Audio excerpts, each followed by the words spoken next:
This episode is brought to you by Heyday. Feeling stressed? Take a moment for yourself with Heyday. Stroll through rows of golden wheat, tend to cute barnyard animals, and discover the joys of a digital farm retreat. You don't have to hop in a car or catch a plane. Escape to the farm at the tap of a finger. With Heyday, you're not just tending to a farm, you're tending to yourself. Heyday. Search Heyday, that's Hay space DAY, in your favorite app store. Heyday is a free-to-play mobile game and offers optional in-app purchases and random rewards.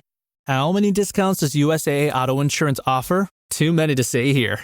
Multi-vehicle discount, safe driver discount, new vehicle discount, storage discount, legacy. How many discounts will you stack up?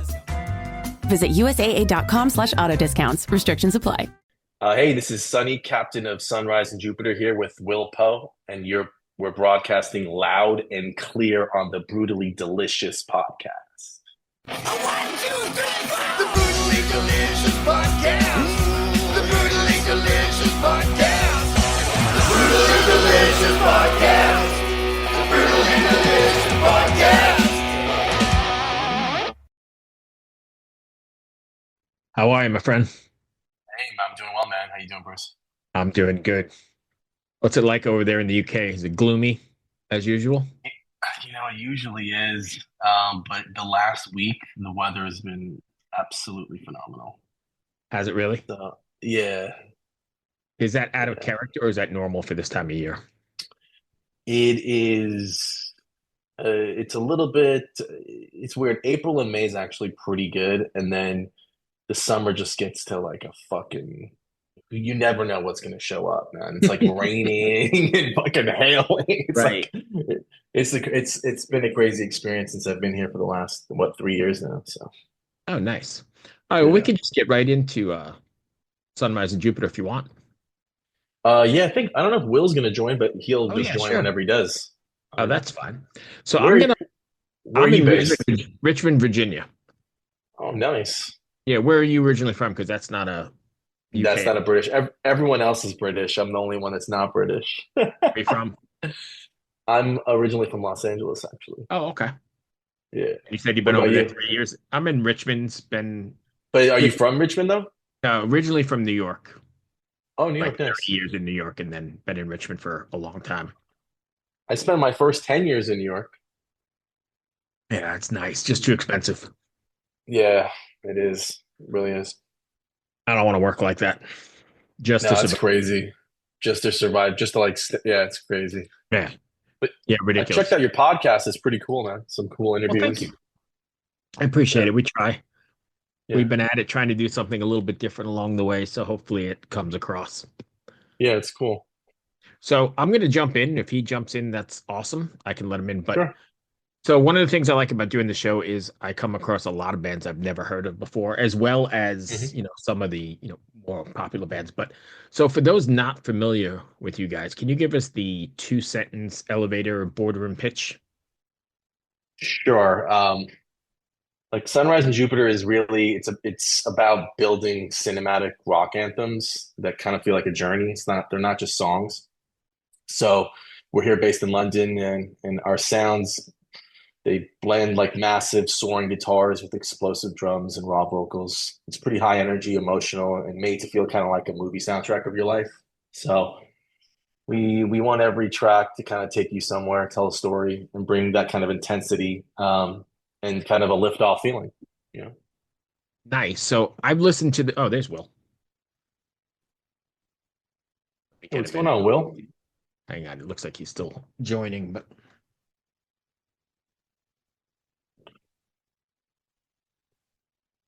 hello, Will. Hello, Will. Hello, hello. From a different planet, are you? Hello. Reporting for duty. Hey, thanks for joining me. I appreciate it. Having us. We were just getting the elevator pitch on you guys, so you didn't miss much at all. Okay. You got the 30-second pitch. Yeah. A bunch of times already, so I think I'm all right. So I like what you said about the thematic or, sort of like a movie of sorts. So when I'm listening to these two songs, Satellite and Take Me Home, I could see that. They're like very high energy, very well produced.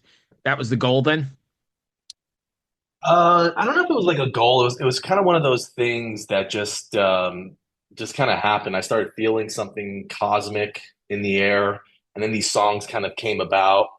And then next thing you know, we are like creating this kind of world, you know? So it just kind of came from somewhere, and we were lucky enough to channel it, to be fair, you know? Nice. Will, anything? I think I echo that. I don't know. It seems like I think Sonny has this sort of superpower of being Bluetooth connected to somewhere in the beyond where he sort of gets these transmissions. And we sort of, as a group, have been working really hard on sort of building something that's not just music, but feels like more of an environment, an ecosystem, a world that sort of contains, more than just the music. So along those lines, then, is there something you want your fans to take away from after listening to either one of these songs? I know you've got 14 others or 12 others. Is there like a takeaway? What do you think, Will? I think that's a tough question. What's the takeaway? I think is we're all connected by the lived experiences of I think these record has a lot of longing and wanting to belong to something bigger than ourselves. And I think that's the message is that that what is the lived experiences that we all share and what are we all after all what are we all joined by and what the journey is to discover what really matters. So I'm going to interrupt for a second. I love that because nowadays the goal, it seems to be as divided as possible. So you're kind of just doing the exact opposite and writing about it. And that's really cool, I think. Hmm. I think after all, we're all human and we all sort of live through the same struggles, and it's all about survival, about overcoming, the hurdles that we face in life, emotionally, personally, and trying to find the positive outlook through the storm. So it's all about the journey and what you learn in the way. So I think that's really important theme, I think, in these bunch of songs. Do you feel a Yeah, and I sense? can like, Oh, sorry, go ahead. go ahead. No, I was just gonna like just continue to echo with that. I definitely agree. Like distance, connection, and kind of the fight to find some hope in the middle of some pain, especially with Mission to Mars Volume One, and there's a Volume Two that's coming behind it, which is going to kind of be more of like the remedy of the pain. For me, it was deeply personal because I had to leave my wife and daughter behind in Los Angeles to pursue an opportunity in the UK. So it was one of the hardest things I've ever done. I had to leave my daughter behind, so that was difficult. And the kind of broadcasting that, I think, "Take Me Home" was written during that personal reckoning of the distance with the family and the weight of carrying a message across galaxies, both literally and kind of emotionally. Yeah.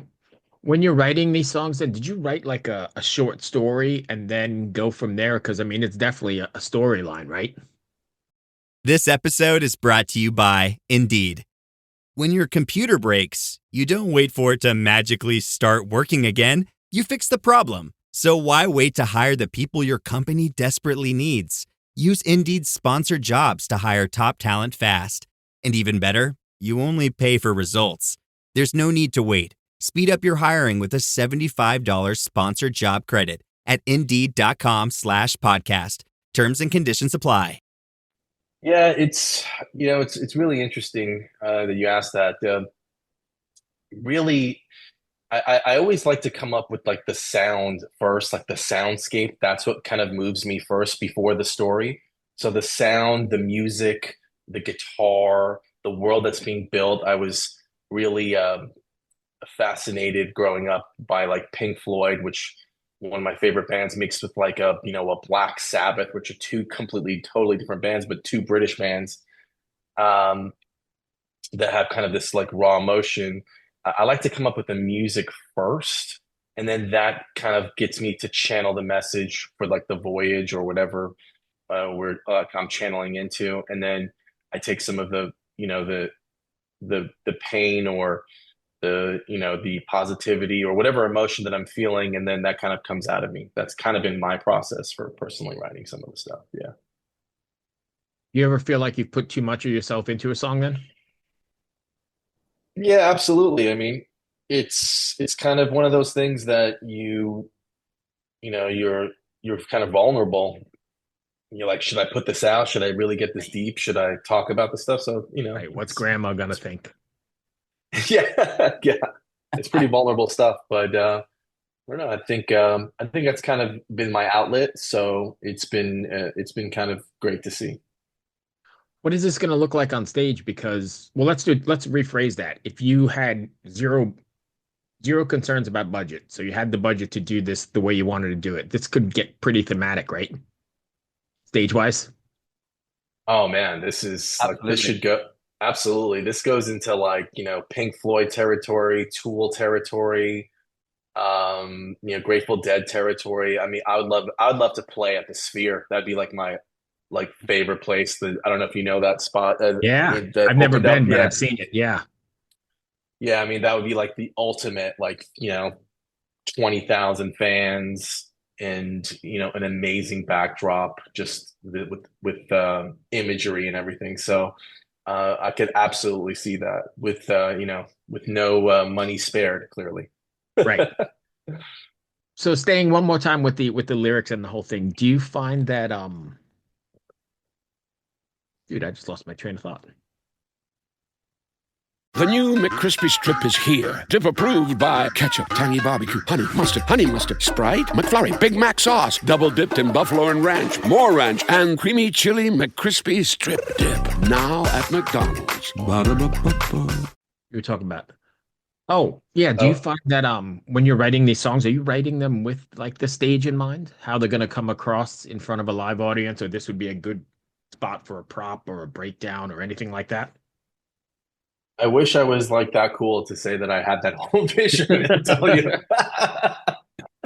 But no, I write the songs from a place that's being channeled from above, and then I take it, I bring it, and then the performance once I bring it to Sunrise and Jupiter, it just automatically turns into this kind of character, into this kind of show, into this theme, and then from there, it's like it just becomes a cinema. I think without Sunrise and Jupiter, there would be no cinema, there would be no film. So I think that's what's really important. Do you guys ever get in the room together and write that way, like the old way, bouncing stuff off each other, or is it all electronic? No, actually, we've been doing a lot of that in our creative process, especially more recently. We have a double album that's coming out, Mission to Mars Volume 1 and then Volume 2, and then we've already started creating the third album. And a lot of that is us getting in the room together and kind of, going back and forth and seeing how we can kind of feed off of each other's vibes. So That's where it's the actually magic been, comes from, right? You mentioned yeah. bands like Pink Floyd and Black Sabbath. That's the way they did it. They sat in a room, screamed at each other, argued with each other, and then bounced shit back and forth. And you had, like lightning in a bottle. Yeah, that's the coolest thing about being in a band, you know. And we've got a pretty big, we got five of us. So five of us in a room, bouncing ideas off of each other. And you got Will, who's a fantastic guitar player here. You got Adam, who also comes in with like this soundscape sound, and George just on the bass, crushing it with like these thick bass lines. And of course, you got Thunderous Johnny, who's just destroying the drums with from Argentina, and he has this kind of unorthodox way of playing. He plays like rock music, like kind of that jazz way with that jazz hand, you know. So Right. it's pretty cool to see. Yeah, and he just smacks the shit out of it. It's pretty cool. Hmm. Yeah. What's the plan to take this out on the road? Any plans yet? Yeah, absolutely. I think these songs are bred and born to be played live and take this journey. I think we're just about to take off, and I think we're just on the at that stage where we're at the just on the launch pad, just about to leave. And I think this is destined to be a journey, to be remembered. And I think the answer is absolutely yes. That would be that's the goal, that's the dream, and I think we've been working pretty hard. I think personally, I'm very glad that we've got this strong work ethic, and hopefully and pays off. But I think we are sort of manifesting that to be a reality, not just a science fiction journey. Right. And you I said mean, this is a live band. So like mm, when you hear it, on the record, like that's what you're going to hear live. Like that's what it's going to sound like. We've actually did a couple of live sessions um, at where did we do it? At Metropolis Studios, world famous Metropolis Yeah. here in London. And we like this performance is meant and designed to be, could be at a pub, could be preferably an arena, Right. but we'll play it anywhere and everywhere to get it out there and just try to, bring that message across. And I think it is probably good for live music. I mean, great for live music because it's definitely like a nod back to, I guess, the Foo Fighters and Good Charlotte and all that kind of stuff with a new take on it, I think. And it's so energetic and it's so the crowd's going to be off their feet kind of thing, right?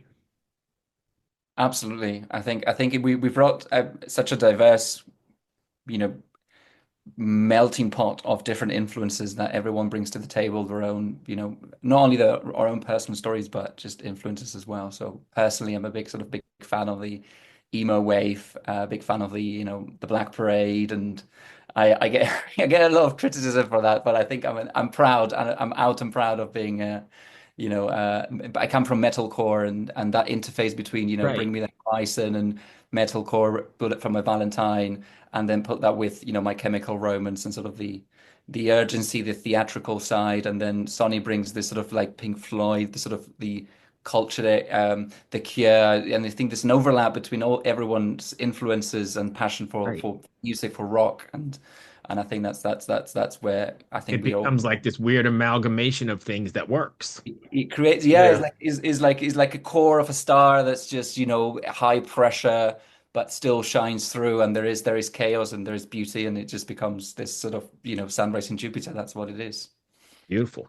So before we move on to the second part of the interview, then what's next for you guys? What do you have? More singles, one-off shows here and there? Hold my beer. Yeah.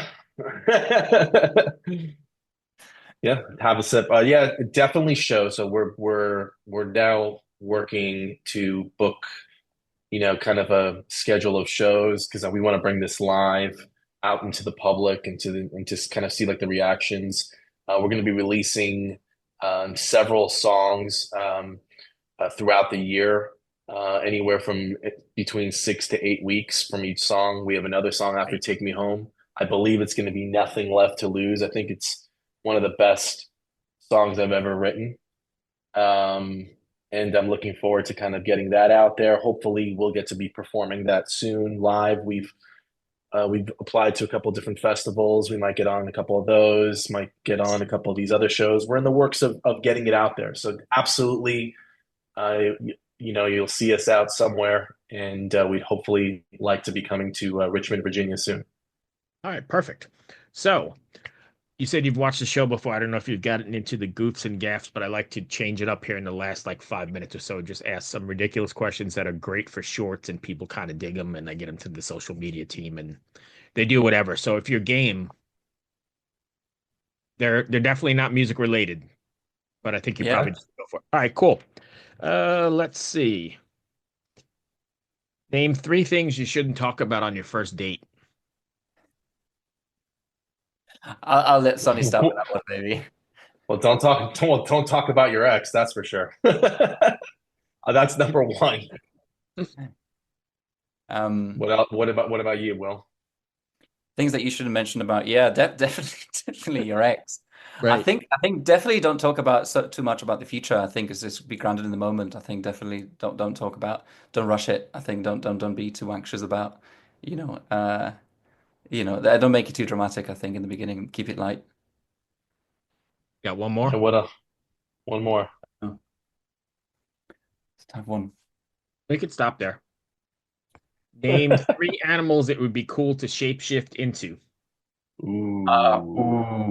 Absolutely, absolutely, eagle. Absolutely, I'd love to fly. It's a sort of a recurrent dream I had as a kid, I think, to fly. And oddly enough, a snake. I've got a big tattoo of a snake. So I would like to be, slither through and have that sort of secret power that is understated and no one thinks that you maybe have that in you, but actually it's there, it's there. I All would right. like to be the opposite of Will and not slither through like a snake. I would prefer to be the like a lion, king of the jungle type of person, like kind of animal, like just bringing back, like just going through the jungle and like hunting. That sounds like fun. All right, fair enough. Let's see. Name 3 places a dog owner may find a turd. May find, sorry? May find a turd. The turd. In my bathroom. That's where my dog likes to do it, on the carpet. That's one. Where else would you find a turd, Will? Would find a turd. Yeah, a turd. An actual turd. A dog with. I mean, definitely. I mean, from personal experience, unfortunately, in the shower. Oh, that's a good one right there. Jeez. Terrible. Or underneath it, or somewhere like, maybe on your guitar or something like that. That'd be kind of whack. That would be kind of whack too. All right, so last one then. Name three people who could really use a smack in the head. Ooh. Who are 3 people that could use a smack in the head? Well, can I say Sonny? You say whatever you want. I think one for myself as well. I think that's 1 and 2. That's each of us probably. Yeah, I could use a smack in the head. That's for sure. And then I don't know. Anyone who's acting like an idiot deserves to get smacked in the head. There you go. All right. Is a hot dog a sandwich? Absolutely not a sandwich. It has to be. Why would you say no? By definition. I say no. By definition, if you eat it with your hands and it's between bread, by definition. Thank you, Will. It has to be. It's a dirty. If you're from New York, it's just a dirty water dog. Hey, can I go back one question? I'm going to second the smack and Sonny. Hey, join the queue, okay? There's a long queue. There's a long queue, right? And then lastly, is cereal a soup? Cereal. Sorry, but I'll have to go with cereal. Is it a soup? Is it a soup or not a soup? Soup. Yeah, it has to be. You eat it with a spoon. Will, by definition. I mean, I'm just going by. Will, I don't know where you are, but give me 5 for. Yeah, give him 5 because I disagree, but that's why I'm getting smacked again. Ready? Smack again. Boom. Anyway, before we go, where could fans find you guys? All your socials or whatever. Oh yeah, you can find us Instagram, Sunrise and Jupiter, YouTube, Sunrise and Jupiter, Spotify, Sunrise and Jupiter. You'll find us. Just look in Sunrise and Jupiter, and you'll be able to find something about us. Thank you, my friends. I hope that wasn't too bad. No, that was great, man. Thank you so much. I like to really meander and talk and have some fun. So. Oh yeah. I like it, man. I deserve to get smacked. I think I got a rough jaw right now. No offense, if you can call a hot dog whatever you want.